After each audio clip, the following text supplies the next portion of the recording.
Lestat de Lioncourt was in love with Louis de Pointe du Lac, so he turned him into a vampire. Now that he was a vampire, Louis was having trouble living his life. He had to drink blood from any source he could. Even breathing was hard for him. Lestat took him to a bar full of people, which made Louis very hungry for blood. Lestat told him he should wait for other people to come to him first. Louis soon learned how to act like a vampire, but the next morning, he started missing his family, so he left the house in a rage. He even pushed Lestat out of the house with his superhuman strength, which is one of the benefits of being a vampire. Lestat tried to stop him because he didn't want Louis to burn in the sun, which can kill vampires. But Louis soon figured out what was going on when his skin started to burn soon after he went out into the sun. He needed to return to Lestat. With the help of Lestat, Louis had become a well-known businessman, and as time went on, everyone in town got to know him. When he went to see his family, he found out that his sister is going to have a twin, thanks to his vampire-like powers. In any case, as time went on, the distance between him and his family widened. He had even stopped putting up with the white people making fun of and insulting him.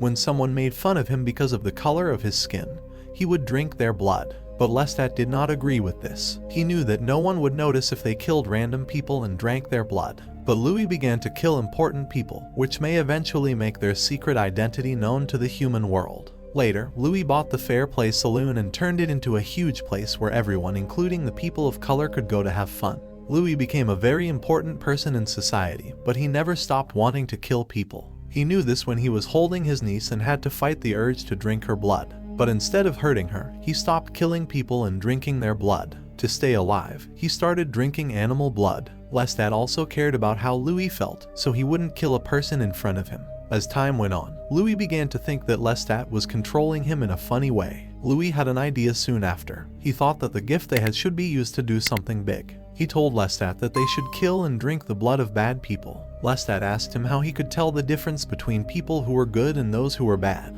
Later, Louis learned that he couldn't judge someone as bad in just one moment. Anyway, Lestat and Louis came to an agreement that let them both enjoy sexual pleasure wherever they wanted.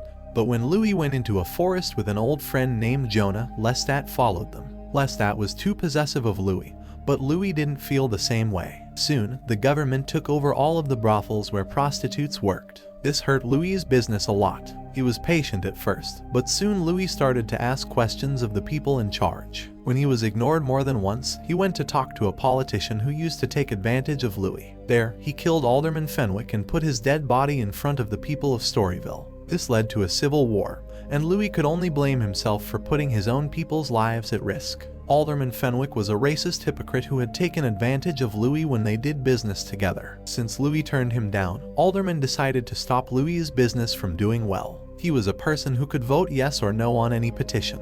He put the plant on the political agenda on purpose so that it would kill Louis' business. When it was all over, he acted like it wasn't his fault that the government was so mean to Louis' business. But Alderman didn't know that Louis was a vampire and could hear his thoughts. Louis knew that Alderman was to blame for his loss. But at first, he didn't let his anger make the decision for him. But it soon got very personal when he saw Alderman giving talks about illegal things while he himself had done them. Louis went to talk to Alderman and killed him there. He told Lestat that he killed because he did it for his people of color, because he thought that Alderman was only going after them. Lestat, on the other hand, told him that Louis killed Alderman because he had a grudge against him. He told Louis to stop being silly and stop calling himself selfless. Later, Louis realized that the tragedy that happened to the people of Storyville was caused by him. There were fights and deaths, and Louis was the only one who could be blamed. Daniel Molloy, a journalist, once brought up a small fact in between interviews. Lestat de Lioncourt chose Louis de Pointe du Lac, a black man, and made him a vampire. He then gave him money to help him become a successful businessman.